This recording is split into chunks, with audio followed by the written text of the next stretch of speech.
Hi, welcome to another episode of On the Hook. Today we are going to talk about swell bridles. What's a swell bridle? Well, let me explain.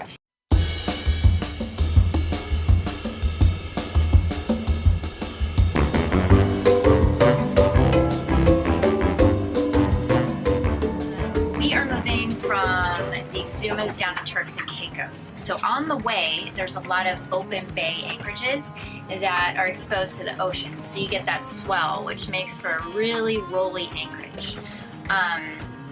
So you set up a swell bridle, and basically what that does is it pulls the boat, instead of facing the wind, it's going to pull the boat into the swell.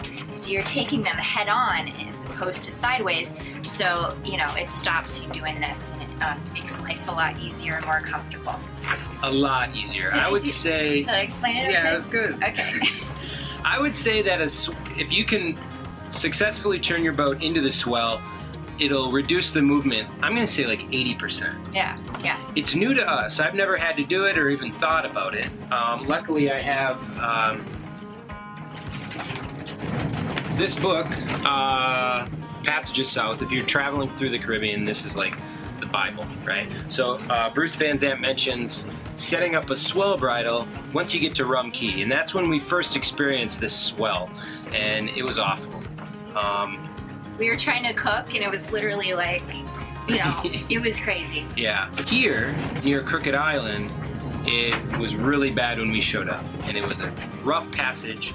And so once we set that up, it made it so much better. Not even just bearable, actually comfortable. Invaluable tool for these types of anchorages and these far out islands of the Bahamas. So we're going to show you how to set one up. Let's go. Here you see Satori with her anchor set normally. As you would expect, she is facing into the wind. The first thing you need to do is determine the direction of the swell.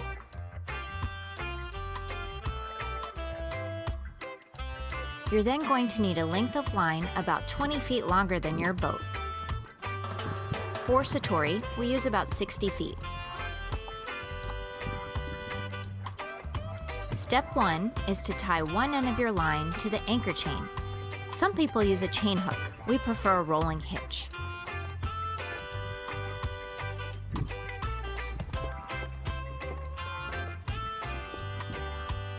Then, run the line out the bowsprit and back to the stern cleat on the side of the boat you want facing the wind.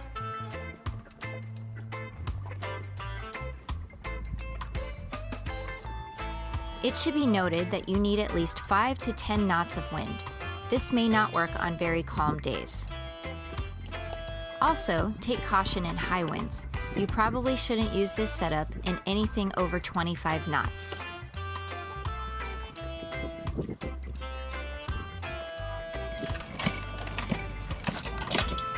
Slowly let out some chain. The wind will start to push your bow over. Stop once you are facing directly into the swell.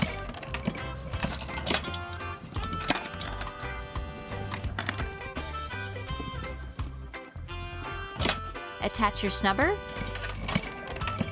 and you're done.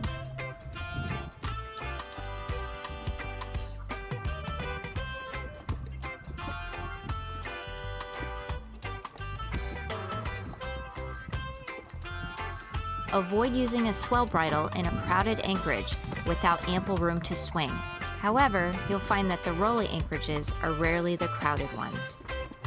Master this technique and you'll often have the anchorage to yourself as you watch other boats come and quickly pull up anchor.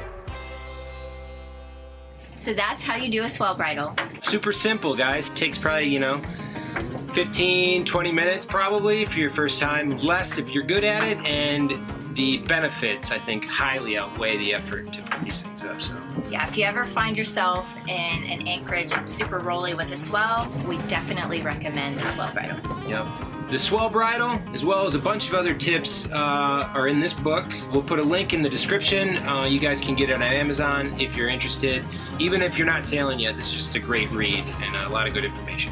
Thanks, guys, for watching. And if you enjoyed this episode, hit like below and definitely leave us a comment on what you want to see in our next On the Hook episode. See you next time.